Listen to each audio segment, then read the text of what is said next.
अतिशय उंच अशा कल्पवृक्षाशी स्पर्धा करणारा हा झुला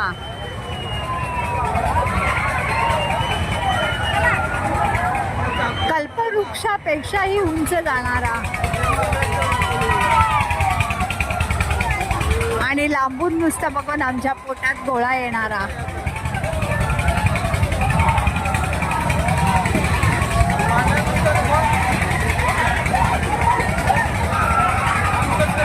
खरंच ज्यांना हे सुखाचा अनुभव घेता येतो ते भाग्यवान.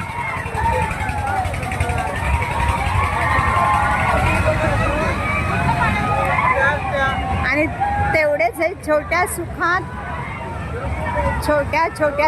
मोठा आनंद शोधणारे.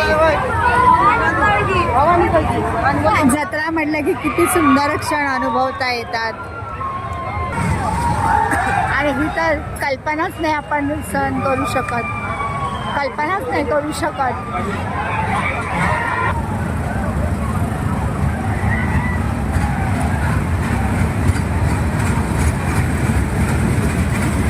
हे सगळं अनुभवायचं असेल तर जत्रेला जायलाच पाहिजे.